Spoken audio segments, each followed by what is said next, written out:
आज घर घरमा नमस्कार गरेर हामी पुगेका छौँ, भोलि तिनले गरेको नमस्कार पनि नफर्काउने ठाउँमा तपाईँ हामी पुग्न सक्छौँ। होसियार, त्यो होइन। त्यस्तो नेतृत्व जनताले खोजेका होइनन्। आज तपाईँहरूले खुसियाली मनाउनु भएको छ। तपाईँहरूको निधारको अबिर पनि कतिको त नुहाउँदा नुहाउँदा पनि गएको छैन, कतिपय अझै पनि अबिरमाला लगाइरहनु भएको छ। हो, त्यस्तै सेलिब्रेसन नेपाली जनताले अबको 5 वर्ष प्रत्येक दिन गर्न सक्ने गरी काम गर्नुपर्छ। तपाईँको परिवार कति खुसी हुनुभएको छ नि, माननीय हुनुभयो भनेर। परिवार आफन्त देश विदेशमा ओहो कत्रो सेलिब्रेसन चल्यो होला, केक काट्नुभयो होला, दियो बाल्नुभयो होला, रातभर रमाइलो गर्नुभयो होला, खानपिन कति रमाइलो गर्नुभयो होला नि। हो, त्यस्तै उत्सव जनताले 5 वर्ष मनाउनुपर्छ। तपाईँलाई चुनेकोमा, मलाई चुनेकोमा, त्यो हाम्रो चुनौती हो। यो 5 वर्षलाई सामान्य अन्य चुनावहरूमा चुनिएको जस्तो सोच्नुभयो भने त्यसले अप्ठ्यारो परिस्थिति सृजना गर्छ। आदरणीय साथीहरू, मलाई थाहा छ राजनीति यसै गरी चल्छ भनेर कहीँ कतै मानिसहरू त्यही ढङ्गले दौडधुप पनि मैले गरेको कहीँ कतै देखिरहेको छु। राजनीति त्यसै गरी चल्नेवाला छैन। नथिङ, कुनै पनि चिज हिजो जस्तो चल्नेवाला छैन। काँचुली फेर्ने हो, सर्लक्कै काँचुली फेर्ने हो। सर्लक्कै काँचुली फेर्नका लागि भनेर नेपाली जनताले हामीलाई त्यो अभिमत दिएका हुन्। हामी कानुन बनाउन आएका हौँ। कानुन बनाउने प्रमुख जिम्मेवारी तपाईँहरूको काँधमा नेपाली जनताले दिएका हुन्। उनलाई थाहा छैन त्यो कानुन फेरेर उनको घरको बाटो बन्छ, उनको धारामा पानी आउँछ, बिजुली आउँछ, इन्टरनेट चल्छ, उनलाई थाहा छैन। तर तपाईँलाई थाहा हुनुपर्छ कुन धाराले कहाँ अड्काएको छ मान्छेको घरमा धारा आउनु, तपाईँलाई थाहा हुनुपर्छ। अध्ययन गर्नुपर्ने हुन्छ। त्यसकारण यसपटक यो शक्तिको दौडधुप यताउता यसलाई भनेर हुन्छ कि उसलाई भनेर हुन्छ कि यसो भेटेर गएर फोटो खिचेर हुन्छ कि यो पसल बन्द गर्नु होला साथीहरू। म आज अलिकति तितो कुरा गरिरहेको छु तपाईँहरूलाई। एज अ ल मेकर, कानुन निर्माताका रूपमा तपाईँहरूको जिम्मेवारी, हाम्रो जिम्मेवारी अत्यन्त गहन छ। कयौँ पछिल्लो परिवर्तन संविधान कार्यान्वयन हुनका लागि समेत कानुनहरू बन्न सकेका छैनन्। संविधान निर्माण भएको यति लामो समय हुँदा समेत विभिन्न बाधा अडचनहरू भए। तर नेपाली जनताले अब हामीलाई कुनै बहाना बनाउन नपाउने गरी दिल खोलेर स्पष्ट र लगभग 2/3 बहुमत दिएका छन्। अब के को बाधा, अब केले अड्काउँछ हामीलाई? अब अड्काउने भनेको तपाईँ हाम्रो नियतले मात्रै हो। र अर्को कुरा, धेरै लामो अनुभव त मेरो राजनीतिमा रहेन। जति समय राजनीतिमा रहेँ सधैँभरि विभिन्न किसिमका प्रहारहरूको सामना गर्नु पर्यो। यो पार्टी जन्मेदेखि यसमाथि प्रहार भयो। पार्टीको नाममा मुद्दा चल्यो। यो पार्टीलाई जन्मैदेखि कुल्चने कोसिस भयो, बचाउँदै लिएर आउन सक्यौँ। यो पार्टीको चुनाव चिन्हमा मुद्दा चल्यो। यो पार्टीको चुनाव चिन्ह नै भत्काइदिने गरी प्रहारहरू भए स्थापित राजनीतिक दलहरूबाट, विभिन्न स्वार्थ समूहबाट, विभिन्न शक्ति समूहबाट जोगाएर ल्यायौँ। हामीले घन्टी बचायौँ, किनकि नेपाली जनताको लागि घन्टी बचाउनु पर्थ्यो, घन्टी बजाउनु पर्थ्यो। सजिलो थिएन। यो देशका सम्पूर्ण शक्तिहरू एक ठाउँमा उभिँदा पनि हामीले खुट्टा कमाएनौँ, हामी डराएनौँ, हामी हल्लिएनौँ, किनकि हामीलाई नागरिकको चेतनामाथि विश्वास थियो। एकपटक चुनाव त आओस् न अनि हामी देखाइदिन्छौँ भनेर हामीले 84 कुरेका थियौँ। नागरिकले सबै हेरेका हुन्छन्, हरेक गतिविधि जनताले हेरेका हुन्छन्। जनताको चेतनालाई कसैले चुनौती दिन्छन्, जनता नै खराब भयो कि भनेर चुनौती दिन्छन्। होइन, यदि त्यस्तो हुन्थ्यो भने अघिल्लो चुनावमा हामीलाई 20-21 सिट होइन, एकैपटक 2/3 दिन सक्थे जनताले। तर अघिल्लो चुनावमा जनताले के भने यी नयाँहरूलाई एकपटक हेरौँ ताकि यिनीहरू नमात्ने हुन्, त्यति मात्र सिट दिउँ र पुरानाहरूलाई सच्चिने अवसर दिने गरी यिनीहरूलाई पनि निमिटान नपारौँ भनेर नागरिकले विवेकपूर्ण ढङ्गले मतदान गरे। तर नागरिकको त्यो विवेकलाई 2/3 पाएको सरकारले चुनौती दियो। शक्ति प्राप्त गरिसकेपछि आँखामा जुन पट्टी आउँछ, अब त्यो पट्टी हामीले खोल्न सक्नुपर्छ। नत्र पुराना राजनीतिक दललाई नेपाली जनताले 34, 35, 36 वर्षमा कुरे, तपाईँ हामीलाई 36 महिना 36 दिन पनि कुर्नेवाला छैनन्। यो कुरा निर्धक्क हुनु होला, किनकि जनता अब्बल चेतनामा आएको छ। अब कानुन निर्माताका रूपमा अब तपाईँहरूको दौड स्वार्थ समूहहरूको घर घरमा होइन। गुट बनाएर काङ्ग्रेस एमालेलाई जितिँदैन साथी हो, कुनै गुट बनाउनु पर्दैन। घन्टीका मुनि सबै हटाउन सक्छौँ, घन्टीसँग त्यति धेरै ताकत छ, कहीँ गुट बनाउनु पर्दैन। र आफ्नो पोजिसन के हुन्छ, म कहाँ हुन्छु, मलाई के हुन्छ, पार्टीमा मेरो हैसियत के हुन्छ, संसदमा मेरो हैसियत के हुन्छ, सरकारमा मेरो हैसियत के हुन्छ, यो म केन्द्रित राजनीतिबाट बाहिर उठ्न सकिएन र देश केन्द्रित राजनीति गर्न सकिएन भने हाम्रो अभिगत पुराना राजनीतिक दलका नेताहरू भन्दा पनि बत्तर अभिगत हुन्छ। यो कुरा म तपाईँलाई डे 1 मा बताउन गइरहेको छु।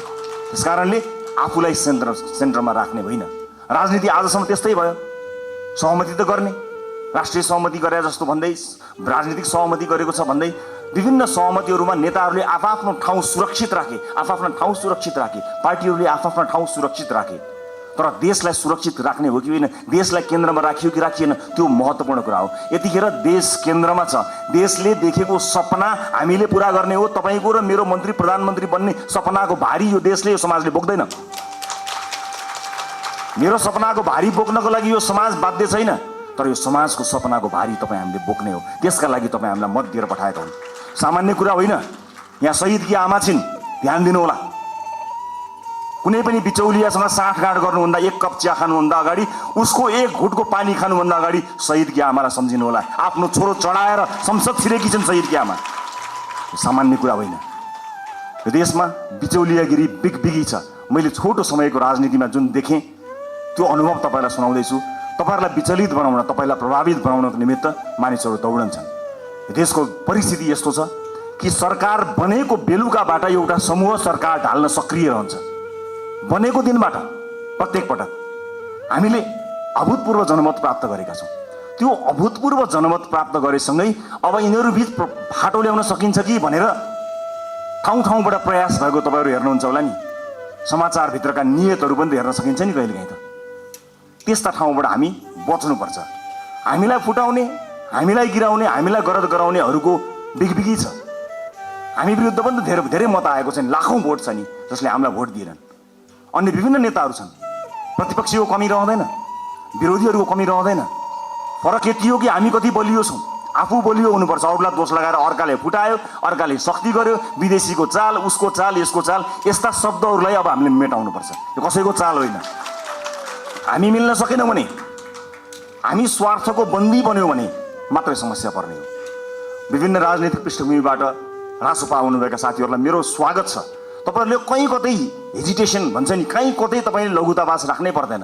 मलाई पुरानो पार्टी भन्छन् कि अथवा पुरानो पार्टीहरूलाई गाली गर्दा मैले अनुहार रातो पार्नुपर्छ कि केही पनि भन्न पर्दैन। हृदय ठुलो पारेर हामीले तपाईँहरूलाई स्वागत गरेका छौँ। खालि यति हो कि पुरानो प्रवृत्तिबाट तपाईँ टकटकिएर आउनुपर्ने हुन्छ। किनकि देश त्यस्तो अवस्था गरी नचलोस् भनेर कलिला भाइ बहिनीहरूले रगत बगाएका हुन्। हामीमाथि ऐतिहासिक जिम्मेवारी छ। यो 5 वर्ष नियमित रूपमा आएको चुनाव होइन, यो त शहीदहरूले रगत बगाएर आएको चुनाव हो। यहाँ जथाभावी अभिव्यक्ति दिने, यसलाई मनोरञ्जनको विषय बनाउने र हल्का खुलफुलका रूपमा प्रस्तुत हुने छुट कसैलाई पनि छैन, मलाई पनि छैन। हामी देखिरहेका छौँ, तपाईँ हाम्रा गतिविधिहरू नागरिकले हेरिरहेका छन्। भोट दिएका जनताको शिर झुक्ने काम कसैको कुनै अभिव्यक्तिबाट, कुनै क्रियाकलापबाट हुनु हुँदैन। प्रत्येक भोटको इज्जत हुनुपर्छ। हो, सञ्चार माध्यममा बोल्न रमाइलो लाग्छ, आफ्नो बारेमा समाचार आउँदा रमाइलो लाग्छ, आफ्नो बारेमा वाहवाही हुँदा रमाइलो लाग्छ।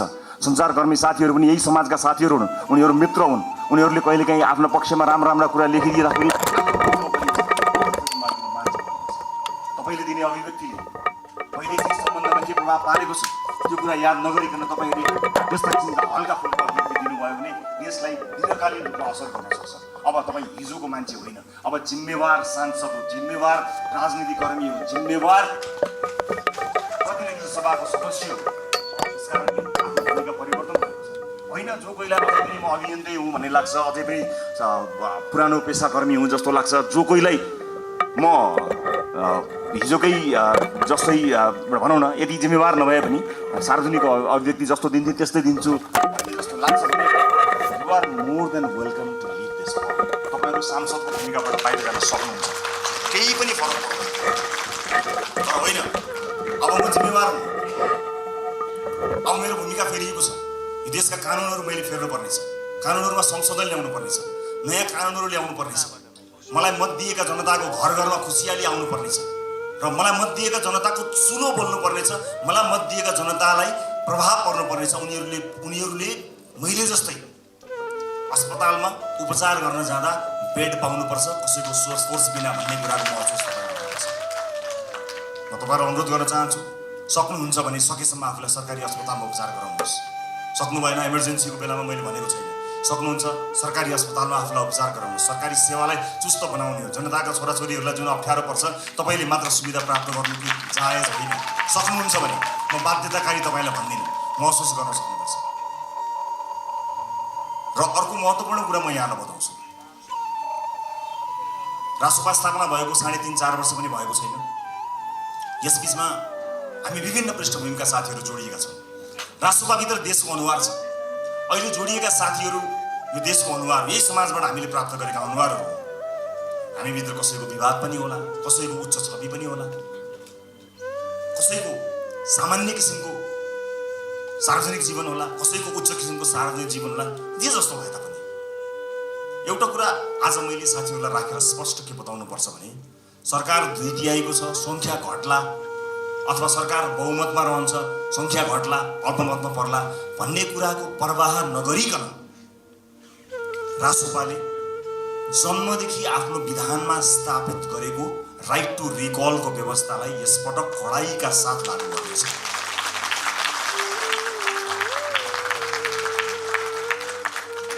एउटा स्वतन्त्रता हुन्छ, एउटा अनुशासन हुन्छ, एउटा फ्रिडम र एउटा डिसिप्लिन। यसबीचको पातलो एउटा रेखा छ साथी। त्यो रेखालाई हामीले ध्यान दिनुपर्ने हुन्छ। तपाईँहरूको स्वतन्त्रता हनन गर्ने पार्टीको कुनै पनि उद्देश्य छैन। पार्टी सभापतिका रूपमा मेरो कुनै पनि आपत्ति छैन। तपाईँ स्वतन्त्रताको सदुपयोग गर्नुहोस्, तर अनुशासित भएर। अनुशासनका लागि पार्टीले आफूलाई स्थापित गराउँछ। पार्टीले अनुशासनका विषयमा तपाईँहरूलाई कडाइका साथ पालना गराउनेछ। किनभने परिवार ठुलो भएको छ, अनुशासित हुन सकेनौँ भने त्यसले अर्कै किसिमको एउटा अराजकता सृजना गर्छ। अराजकतालाई हामी कदापि स्वीकार गर्न सक्दैनौँ। यसै पनि विभिन्न किसिमका अराजकताबाट समाज आक्रान्त भएको यो अवस्थामा हामीले अत्यन्त अनुशासित हुनुपर्नेछ। म अघि पछि भन्दा आज अलिकति फरक चुनिएको छु होला। तपाईँले त्यो महसुस गर्नुभएको छ होला। अलिअलि कडाइका कुराहरू गर्यो, अलिअलि कारबाहीका कुराहरू गर्यो, यसले राइट टु रिकलको कुराकानी गर्यो, अलिक खबरदारी गरे जस्तो गर्यो भन्ने कुरा तपाईँलाई लागेको होला। लाग्नुपर्छ तपाईँलाई, किनकि जुन आशा र अपेक्षाका साथ नेपाली जनताले भोट खन्याएर दिएका छन् नि, त्यो ठुलो जिम्मेवारीको महसुस तपाईँलाई प्रत्येक दिन हुनुपर्छ साथी हो। प्रत्येक दिन हुनुपर्छ। यो देश अहिले पनि बनेन भने कहिले पनि बन्दैन भनेर साथीहरूले भनेका छन्, हर ठाउँमा भनेका छन्। तपाईँ भोट माग्न जाँदाखेरि आमा बाहरूले रुँदै के भनेका छन् तपाईँलाई थाहा छ? बाबु यो देश बचाऊ भनेका छन्। सुन्दाखेरि यो देश बचाऊ कति सामान्य कुरा हो नि, कति गहन कुरो छ, कति गहिरो कुरो छ, कति ठुलो कुरो छ भन्नुहोस् त। यो देश बचाऊ हामी जस्ता सामान्य मान्छेको हातमा, निलो झन्डा फरफराउँदै हातमा घन्टी बोकेर हिँडेका हाम्रा हातमा, हाम्रा काँधमा देशका ज्येष्ठ नागरिकदेखि बालक बालिकाहरूलेसम्मले यो देश बचाऊ भनिरहेका छन्। यो जिम्मेवारी हो। ठुलो शक्ति हामीले प्राप्त गरेका छौँ। जति ठुलो शक्ति त्यति ठुलो जिम्मेवारी साथी हो। कृपया यो जिम्मेवारीको महसुस यहाँहरूले गर्नुहोला। म जहाँ जुन ब्याकग्राउन्डबाट आउनुभएको छ म सबैलाई स्वागत गर्न चाहन्छु। रासोपाभित्र सिङ्गो देशको अनुहार छ। यहाँ व्यापार व्यवसाय क्षेत्रका साथीहरू पनि हुनुहुन्छ, विद्यार्थी साथीहरू पनि हुनुहुन्छ, जेनजी पुस्ताका सबै साथीहरू हुनुहुन्छ, युवा साथीहरू हुनुहुन्छ, महिला साथीहरू हुनुहुन्छ, सीमान्तकृत वर्गलाई प्रतिनिधित्व गर्ने साथीहरू हुनुहुन्छ, सामाजिक अभियन्ता हुनुहुन्छ, कवि कलाकार मोडल रोल मोडल सबैजना हुनुहुन्छ, पूर्व प्रशासकदेखि लिएर सबैजना हुनुहुन्छ। यति ठुलो यो परिवारलाई समायोजन गर्नको निमित्त, यो परिवारलाई एउटै धारमा एउटै ट्र्याकमा लिएर जानको निमित्त अनुशासनको अत्यन्त ठुलो खाँचो हुन्छ। म साथीहरूलाई यति भन्न चाहन्छु, म तपाईँहरूको मिडिया प्रेजेन्सप्रति कहीँ कतै दुःख मनाउ गर्दिनँ, तर आफू अभिव्यक्त हुनुभन्दा पहिला तपाईँले पार्टी पङ्क्तिसँग सरसल्लाह गर्नुहोला। तपाईँको सानो बोलीले मतदान गर्ने अर्को मानिसको चित्त नदुखोस्। तपाईँको सानो अभिव्यक्तिले देशका महत्त्वपूर्ण सम्बन्धहरूमा आँच नपुर्याओस्। देशका कयौँ गहन विषयहरू हुन्छन्, अर्थतन्त्र लगायतका विषयहरूमा तपाईँका हल्का टिप्पणीहरूले हामीप्रतिको आशा निराशामा बदलिन सक्छ। त्यसकारणले मैले एउटा अभिभावककै हिसाबले तपाईँहरूलाई सचेत गराउन खोजेको हुँ। आजको यो भेटघाट कार्यक्रममा उपस्थित सम्पूर्ण साथीहरू, रासोपा परिवार विशाल परिवार भएको छ। यो सँगसँगै नेपाली नागरिकले हामीलाई ठुलो अभिमत दिनुभएको छ। यसको जगेर्ना गर्नु तपाईँ हाम्रो कर्तव्य हो। अब संसदको सेसन चलेभन्दा बाहेक तपाईँहरूको भेट जनतासँग हुनुपर्नेछ। आफ्नो निर्वाचन क्षेत्रमा निरन्तर खट्नुहोला। तपाईँको निर्वाचन क्षेत्रमा कुनै पनि मान्छेले दुःख पायो भने त्यसको सम्पूर्ण जिम्मेवारी तपाईँको हुनेछ, किनकि तपाईँलाई उसले जिताएर पठाएको हो, आफूले सुख पाउँछु भनेर पठाएको हो। तपाईँलाई सुख दिन होइन, तपाईँका माध्यमबाट मैले र मेरो परिवारले सुख पाउँछ होला भनेर तपाईँलाई भोट दिएर पठाएको। त्यसकारणले ठुला ठुला हल या ठुला ठुला विदेशी कार्यक्रमहरूको सेमिनारमा होइन, ती गाउँ टोल बस्ती चिया चौतारोहरूमा आफ्ना सांसदहरूलाई देख्न चाहन्छु। हामी सांसद भयौँ भन्दैमा त्यो सांसद भएको ब्याचले या त्यो सर्टिफिकेटले एकाएक ज्ञान दिने होइन, अध्ययनको आवश्यकता पर्छ, ज्ञानको आवश्यकता पर्छ। र अब शक्तिशाली भएँ भनेर आफ्नो चालचलन आफ्नो व्यवहारै परिवर्तन गर्ने कयौँ साथीहरू पनि मैले देखेको छु। त्यसमा विशेष ध्यान दिनु होला, नागरिकसँग सधैँ नजिक रहनु होला। चुनाव त फेरि पनि आउँछ, त्यतिखेर हामीले भनेका छौँ, यसपटक हामीले इतिहास रच्ने कोसिस गरेका छौँ, हामीले नागरिकसँग करार गरेका छौँ। नागरिक हामीलाई भोट हाल्न तयार थिए, तर पनि हामीले अतिरिक्त प्रतिबद्धता किन गऱ्यौँ भने हामी कमिटेड छौँ, यसपटक परिवर्तन गरेरै छाड्ने हो, यसपटक काँचुली फेरेरै छाड्ने हो भनेर हामीले नागरिकसँग करार गरेका छौँ। त्यो करारका अक्षर अक्षर पढ्नु होला। र तपाईँहरूमध्ये कोही यहीँ भएकै हलहरूमध्ये नै कोही न कोही मन्त्रालय सम्हाल्ने साथीहरू हुनुहुन्छ, तर कृपया मन्त्री बनाइदिनुहोस् भनेर या मिडिया ट्रायलमा म फलानु मन्त्री भनेर त्यस्तो चिजलाई बन्द गरिदिनु होला। किनभने अहिलेसम्म केही पनि थाहा छैन। पार्टीले क्याबिनेटमा कसलाई पठाउँछ भन्ने कुराको निर्णय आज यतिखेर तपाईँसँग उभिँदासम्म हामीले गरेका छैनौँ। पार्टीले सही निर्णय गर्छ, कसैलाई तपाईँले भन्नु पर्दैन, हामीलाई थाहा छ, तपाईँहरूको विज्ञता थाहा छ, तपाईँहरूको क्षमता थाहा छ। कयौँ साथीहरू देखिएको गर्नुहुन्छ, कयौँ साथीहरू छेकिएको गर्नुहुन्छ। पार्टीले छेकिएका साथीलाई पनि हेरिरहेको छ।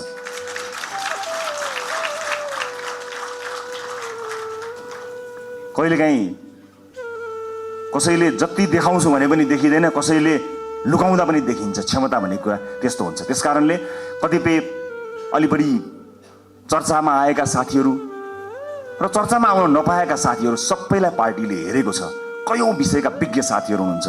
म सञ्चारकर्मी साथीहरूलाई के पनि अनुरोध गर्न चाहन्छु भने सार्वजनिक चासो र सार्वजनिक छविमा आइसकेका भन्दा पनि राजसभाभित्रका 101 विज्ञ साथीहरू यो हलभित्र हुनुहुन्छ। अलिकति क्यामेरालाई फोकस गर्नुभयो, अलिकति tilt down tilt up left right गर्नुभयो भने यो हलभित्र 101 विज्ञ साथीहरू हुनुहुन्छ है साथी हो। त्यस कारणले आम नागरिकलाई ती साथीहरूबारे पनि जानकारी दिदिनु होला है।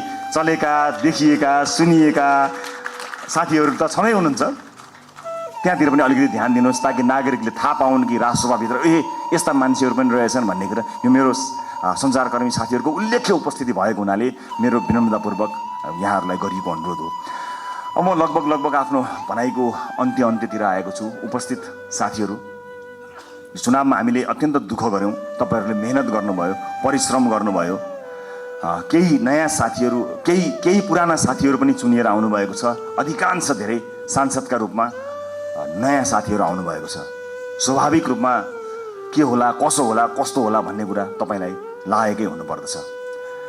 चुनावका बेलामा जुन मेहनत तपाईँले गर्नुभयो त्यो खटाइका हिसाबले त्यो मेहनत सायद नपर्ला, तर सोचाइका हिसाबले, पढाइका हिसाबले, अध्ययनका हिसाबले, रिसर्चका हिसाबले त्योभन्दा कम मेहनत गरेर चाहिँ परिवर्तन आउन सक्दैन। त्यसकारणले तपाईँहरूको काँधमा अत्यन्तै ठुलो जिम्मेवारी आइपरेको छ। यसको महसुस गर्नुहोला। म फेरि पनि दोहोऱ्याएर भन्न चाहन्छु, संसारको कुनै पनि देशले बिरलै पाउने यो अवसर तपाईँ हामीले प्राप्त गरेका छौँ। आफ्नो देशको इतिहास आफ्नै हातले लेख्ने यो अवसर हामीले प्राप्त गरेका छौँ। भोट माग्दा हामीले आम जनतालाई के भनेका थियौँ भने यसपटक तपाईँले आफ्नो भाग्य आफ्नै हातले लेख्ने हो, इतिहास रच्ने हो 21 गते भनेर हामी सबैले भनेका हौँ। विभिन्न ठाउँमा विभिन्न साथीहरूसँग भेटघाट गर्दा म आफै पनि पुगेको र तपाईँहरूको हात समातेर भनेको म सम्झन्छु। हामीले भनेका थियौँ यसपटक आफ्नो हातले आफै इतिहास लेख्ने हो। आज म तपाईँलाई यो हलभित्र भनिरहेको छु, साथी हो, यो देशको भविष्य कस्तो लेख्ने तपाईँको हातमा छ, मात्र तपाईँको हातमा छ, अरू कसैको हातमा छैन। जनताले दिए तपाईँलाई, ल लेख हाम्रो भविष्य, ल रोक हाम्रा छोराछोरीलाई विदेश जानबाट, ल सृजना गर रोजगारी, ल बनाऊ बाटोघाटो, ल पुर्याऊ बिजुली, देऊ शिक्षा, देऊ स्वास्थ्य। जनताले आफ्नो गर्ने काम गरे, तपाईँको काँधमा आएको छ। यसबाट एकदमै धेरै रमाइलो यसलाई लिएर, यसलाई चाहिँ उत्सवका रूपमा भन्दा पनि जिम्मेवारीको रूपमा काम गर्नुपर्ने यो गहन बेला तपाईँहरूको काँधमा आइपरेको छ। त्यसैले म सबैलाई यसको महसुस गर्नको निमित्त हार्दिक अनुरोध गर्न चाहन्छु। म फेरि पनि भन्छु, यो सामान्य परिस्थितिले आएको होइन। भाइ बहिनीहरूले, ससाना भाइहरूले आफ्नो रगत बगाएर ल्याएको यो परिवर्तनलाई संस्थागत गरेर अर्को निर्वाचनमा कुनै पनि उम्मेदवारले भोट माग्न जान नपरोस्, हाम्रो काम बोलोस् भन्ने हेतुले तपाईँहरूले काम गर्नुहुनेछ। नजानेको कुरा सिक्नका लागि कहिल्यै पनि अप्ठ्यारो मान्न पर्दैन। मैले अघि नै भने हामीले सांसदको लोगो लगाउने बित्तिकै, हामी सांसदको कुर्सीमा बस्ने बित्तिकै या संसद भवन छिर्ने बित्तिकै ज्ञान ओइरिएर हामी कहाँ आउने होइन। फेरि पनि मेहनत गर्नुपर्छ, फेरि पनि परिश्रम गर्नुपर्ने हुन्छ। कहाँ कहाँ समस्या परेका छन् त्यसबारे ध्यान दिनुपर्ने हुन्छ। मलाई आशा छ यति प्रबुद्ध, यति क्षमतावान, यति युवा, यति समावेशी, यति धेरै साथीहरू एक ठाउँमा उभिँदा पनि यो देश बन्दैन भने, यति साथीहरू मिलेर पनि बनाउन सकिएन भने कसले बनाउन सक्ला? सक्छौँ, हामी गर्छौँ, हामी सक्छौँ र हामी गर्छौँ। अन्त्यमा यो देशको सबैभन्दा ठुलो समस्या मैले देखेको सामाजिक न्याय हो। सामाजिक न्यायका लागि लड्नुपर्ने हुन्छ। आम मानिसको आँखाले देख्ने विकास भनेको भौतिक पूर्वाधारको विकास हुन सक्दछ। ठुला ठुला बिल्डिङ, चिल्ला सडकहरू विकासका सूचक हुन सक्दछन्। मलाई सोध्नुहुन्छ भने मेरा लागि विकासको सूचक भनेको सामाजिक न्याय हो, सोसियल जस्टिस। जुन समाजमा न्याय छैन, जुन समाजमा विभेद छ, त्यो समाज मान्छे बस्ने समाज होइन। मान्छे बस्ने समाजका लागि हामीले मान्छे बस्ने समाज जस्तो बनाउनु पर्ने हुन्छ। सामाजिक न्यायका लागि अब तपाईँ हामीले पैरवी गर्नुपर्ने हुन्छ। रासुपाले चाहेर पनि कयौँ साथीहरूलाई जोड्न सकेन। हामी समावेशी हुन चाहन्थ्यौँ। हुन त तुलनात्मक रूपमा रासुपाले अन्य राजनीतिक दलभन्दा धेरै महिला साथीहरूलाई उठायो, तर यो पर्याप्त होइन। म दुःखका साथ क्षमा याचना गर्दै भन्छु, हाम्रो पार्टीभित्र राई लिम्बू समुदायको प्रतिनिधित्व यो पालि प्रतिनिधित्व सभामा हुन सकेन। सभापतिका हिसाबले म क्षमा माग्न चाहन्छु र म विश्वासका साथ भन्न चाहन्छु आगामी दिनमा समावेशिताको यो महत्त्वपूर्ण कडीलाई प्राथमिकताका साथ अगाडि राखेर अगाडि बढ्नेछौँ। म विश्वास दिलाउन चाहन्छु। यही हलबाट तपाईँहरू भोलि मन्त्रीका रूपमा आसीन रहनुहोला। म तपाईँलाई स्पष्ट पार्न चाहन्छु, तपाईँले शक्ति आर्जन गरेर भोलि बजेटमा आफ्नो क्षेत्रमा बजेट सोरेर लानुभयो, कर्णालीलाई रुवाउनु भयो, मधेसलाई रुवाउनु भयो, सुदूरपश्चिमलाई रुवाउनु भयो भने त्यो विकास होइन। सिङ्गो देश विकास हुँदा चितवन अविकसित हुँदैन, मलाई थाहा छ। त्यसकारणले हाम्रो ध्यान सिङ्गो देशको विकासमा जाने हो, क्षेत्रगत कुरामा होइन। यद्यपि कतिपय क्षेत्रहरू अत्यन्त संवेदनशील हुन्छन्, कतिपय चिजहरू महत्त्वपूर्ण हुन्छन्। जिल्लामा कतिवटा पुल बने, मैले कतिवटा पुल लिएर गएँ, मैले कति किलोमिटर बाटो आफ्नो क्षेत्रमा पिच गरेँ भन्ने कुराले तपाईँलाई कीर्तिमानी बनाउँदैन। मैले अघि भने जस्तै कर्णालीमा बाटो पुग्यो कि पुगेन, कर्णालीमा अस्पताल बन्यो कि बनेन, कर्णालीमा सुत्केरी आमाले बाटोमा मृत्युवरण गर्न पर्यो कि परेन, मधेसमा भित्री मधेसमा शिक्षाको उज्यालो पुग्यो कि पुगेन, स्वच्छ खानेपानी पुग्यो कि पुगेन, बालबालिकाहरूले पोषण पाए कि पाएनन्। विकासको सूचक यो हो।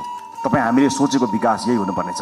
अर्को पटक मैले चुनावमा बाटो लगिनँ भने, मैले अर्को पटक चुनाव जित्दिनँ भनेर तपाईँ आजदेखि लाग्नुभयो भने मैले फेरि पनि राइट टु रिकलको व्यवस्थाको बारेमा सम्झना गराउनु पर्ने हुनेछ।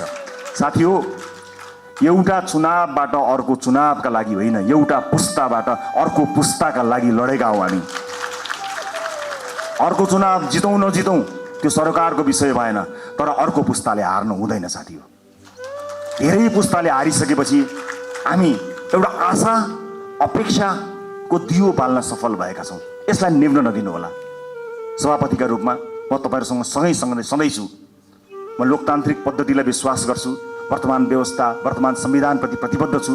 शासकीय स्वरूपमा सामर्थ्य पुग्दा केही न केही सुधार चाहिएको छ भन्ने कुराको हामीलाई हेक्का छ, तर वर्तमान व्यवस्था, वर्तमान परिवर्तन, वर्तमान संविधानप्रति हाम्रो प्रतिबद्धता डगमगाएको छैन, डगमगाउनेवाला पनि छैन र यहाँहरूले पनि त्यसलाई डगमगाउन दिनुहुने छैन भन्ने मैले विश्वास लिएको छु।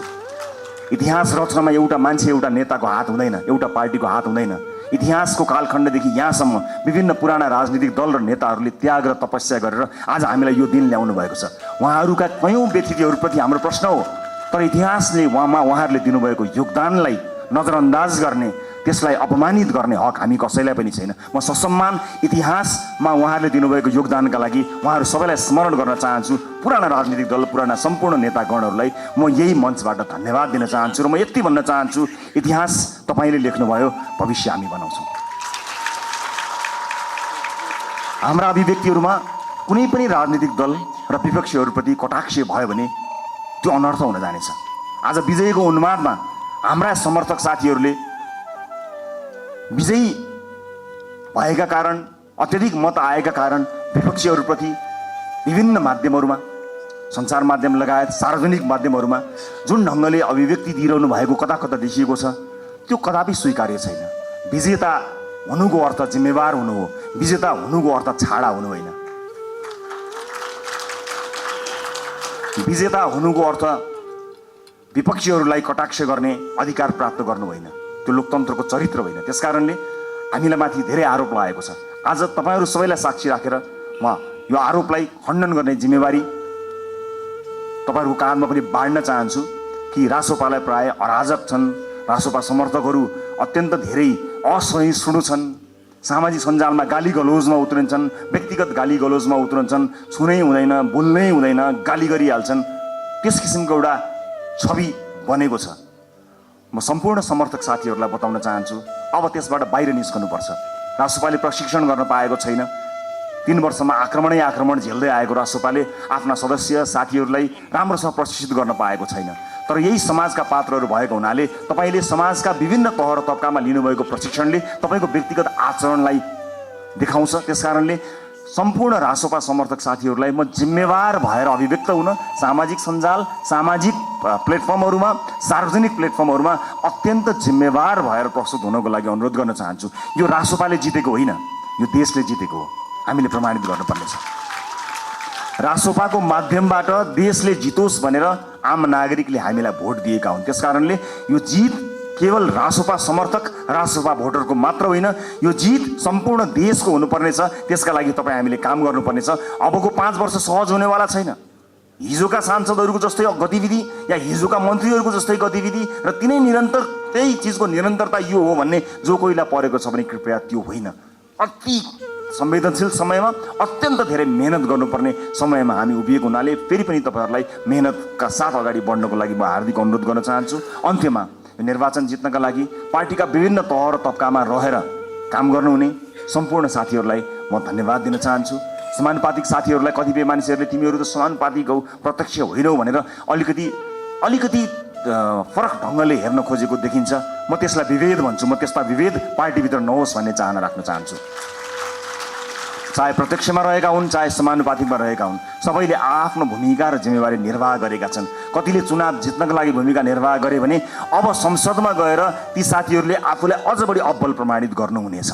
हरेक पेसा, व्यवसाय, क्षेत्र, लिङ्ग सबैको प्रतिनिधित्व गरेर विशाल रासोपा परिवारमा आउनुभएका तपाईँ साथीहरूलाई सुपर लास्ट एउटै कुरा के भन्छु भने हामी समय र परिस्थितिले एक ठाउँमा जोडिएका हौँ।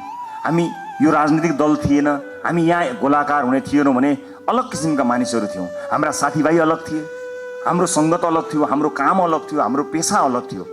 तर परिस्थितिले हामीलाई यहाँ हामीलाई जोडेको हो।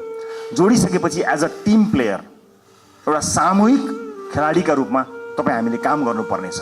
व्यक्तिगत रूपमा कसैको आचरण, बानी व्यवहार, स्वभाव हामीलाई मन पर्नु नपर्नु बेग्लै कुरा हो।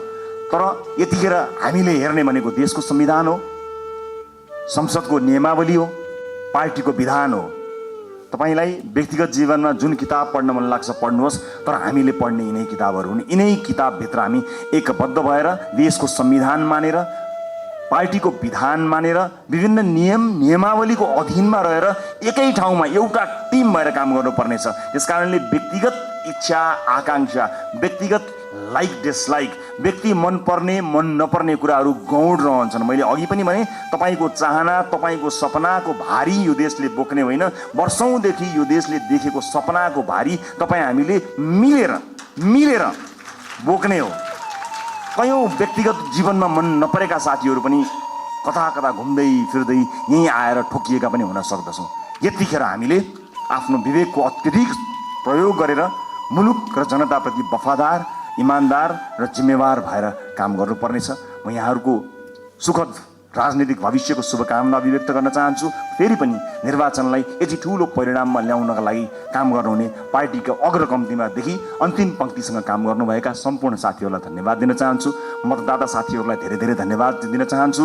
यो देशका निजी क्षेत्रलाई म आश्वस्त पार्न चाहन्छु कि तपाईँहरू कहीँ कतै पनि विचलित नहुनुहोला। तपाईँहरूले निर्धक्कसँग काम गर्न सक्ने वातावरण हामी बनाउँछौँ। यो देशमा लगानी ल्याउनको निमित्त विदेशमा रहेका नेपाली डायस्पोराका साथीहरूलाई म यही मञ्चबाट आह्वान गर्न चाहन्छु, आउनुहोस्, मिलेर काम बनाऊ। देश निर्माणको यो महान अभियानमा तपाईँहरूको साथ हामीलाई चाहिएको छ। सँगै मिलेर हामी थिति बसाल्ने सङ्कल्प गर्न सक्छौँ। अन्तर्राष्ट्रिय समुदायलाई पनि म यति भन्न चाहन्छु कि नेपाल लगानी गर्नका लागि सुरक्षित देश छ। तपाईँ र तपाईँको लगानी यो देशमा सुरक्षित हुन्छ। निर्धक्क हुनुहोला, कुनै किसिमको बाधा अडचन हुने छैन।